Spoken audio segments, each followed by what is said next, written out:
You square plus 8u।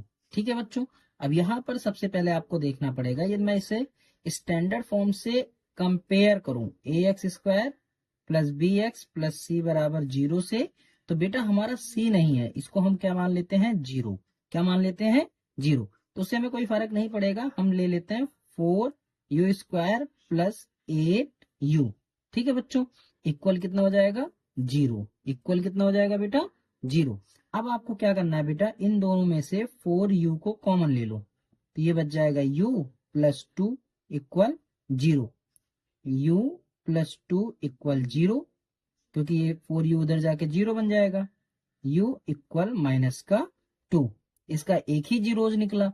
अब हमें क्या करना है, सबसे पहले, ठीक है बच्चों, सबसे पहले इस बार मैं बोलूंगा कि 4u square plus 8u plus 0 को कंपेयर दोबारा कर लेते हैं A X square plus B X plus C से। देखो a बराबर हमारे पास 4 आ गया, b बराबर हमारे पास 8 आ गया और c बराबर हमारे पास 0। अब क्योंकि सम ऑफ जीरोस क्या करेंगे, -2 ही हमारे पास है ना, तो देखो एक जीरो जिसका u बराबर 0 मान सकते हैं ना, सम ऑफ जीरो इक्वल -2 प्लस 0, क्या हो जाएगा बेटा, -2। ऐसे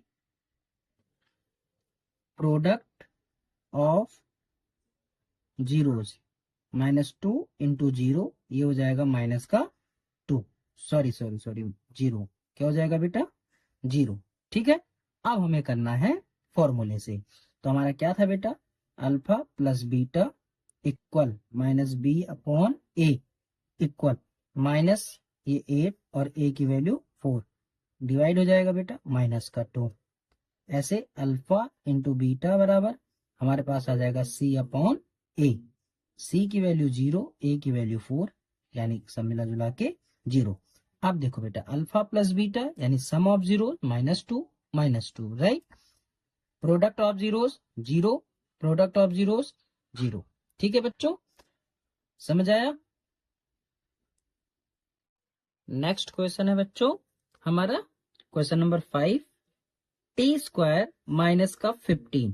ठीक है, यहाँ पर बेटा आपको थोड़ा सा सोचना पड़ेगा कि ये दो टर्म नहीं दिए हैं। ठीक है, अब दो टर्म दिए हैं तो हमें क्या करना है, देखो सबसे पहले हमने क्या करा, इसे टी स्क्वायर कर लिया बेटा, और ये हमें पता है √15 का स्क्वायर होता है।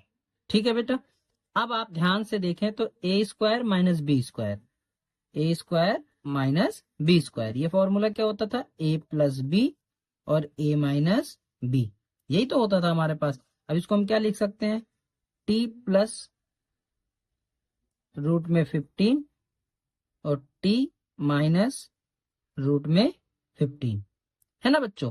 अब देखो T plus √15 equal 0, T equal minus का √15। ऐसे दूसरा T minus √15 equal 0, T equal √15 plus का। ठीक है बेटा, हमारे पास दो जीरोज आ गए। अब हमें क्या करना है, सम। ठीक है बच्चों, देखो सम ऑफ जीरोस इक्वल माइनस का √15 प्लस √15, प्लस माइनस है बेटा 0 हो जाएगा। Product of zeros equal minus का √15 इंटू √15, बेटा √15 इंटू √15 होगा बेटा माइनस का कितना बन जाएगा हमारे पास 15। ठीक है बच्चों, अब हम चलते हैं फॉर्मूले की तरफ से, टी स्क्वायर माइनस 15 कंपेयर करते हैं बेटा A X square plus B X plus C बराबर किससे, 0।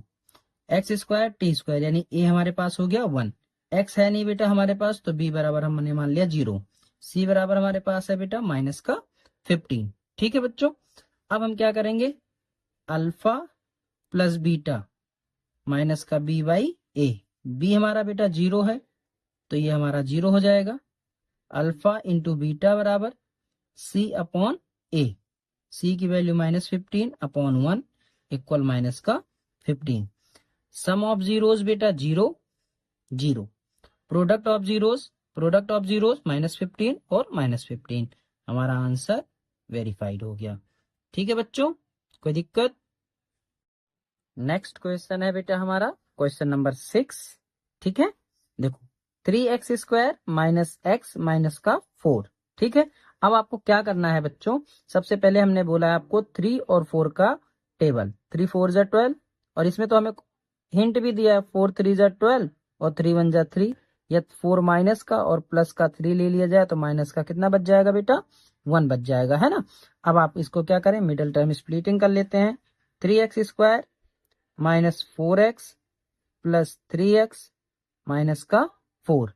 अब आगे के दो बेटा एक साथ कॉमन ले लेते हैं, सॉरी एक साथ ब्रैकेट में कर लेते हैं, और दूसरे को भी।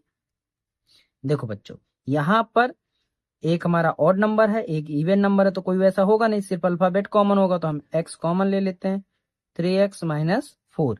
यहाँ पर बेटा +1 कॉमन ले लेते हैं, 3x माइनस का 4। ये और ये हमारा अब क्या हो गया बेटा, सेम आ गया। इसे एक बार लिख लेते हैं कॉमन के रूप में, और x + 1 हमारा दूसरा हो जाएगा। अब हम करेंगे zeros find. 3x minus 4 equal 0, 3x equal 4, x equal 4/3, right. Second, x + 1 बराबर बेटा 0, है ना, x बराबर माइनस का 1, यानी हमारे जो जीरोज हैं बेटा, जीरोज जो हैं ये हमारे दोनों जीरोज निकल गए। अब हमने आपको बताया था कि इक्वेशन को सबसे पहले कंपेयर करना है बच्चों, है ना। ax² plus bx plus c बराबर 0। a की वैल्यू 3, b की वैल्यू -1, c की वैल्यू -4। पहले हम यहाँ इसका सम निकाल लेते हैं, फिर उससे निकालेंगे सम ऑफ जीरोज। क्या होगा बेटा, 4/3 प्लस माइनस का 1, 4/3 माइनस का कितना आ जाएगा बेटा, 1। यदि मैं आप लोगों से कहूं इसके अपॉन 1 मान ले तो कोई दिक्कत है बेटा, 3 1 का एलसीएम 3, क्रॉस मल्टीप्लाई कर सकते हैं, 4 1 जा 4 और 3 1 जा 3, यानी 1 कितना आना चाहिए, 3। ठीक है बच्चों, और फिर हमारा क्या रह जाता है अभी, प्रोडक्ट ऑफ जीरोस। क्या रह जाता है बेटा, प्रोडक्ट ऑफ जीरोस। अब देखो 4/3 इंटू माइनस का 1, 4 1 जा 4 बेटा, माइनस का 4 अपॉन कितना हो जाएगा, 3। ठीक है, अब हम करेंगे फॉर्मूले से। अभी हमने क्या पढ़ा था, अल्फा प्लस बीटा माइनस का b/a, माइनस हमारा फॉर्मूले का माइनस का 1/3, माइनस माइनस प्लस 1/3। ठीक है, अल्फा इंटू बीटा बराबर c/a, c की वैल्यू बेटा -4 और a की वैल्यू 3, यानी माइनस का 4/3। बताओ कोई दिक्कत बच्चों? नहीं, हमारा आंसर हो गया। ठीक है, थैंक यू।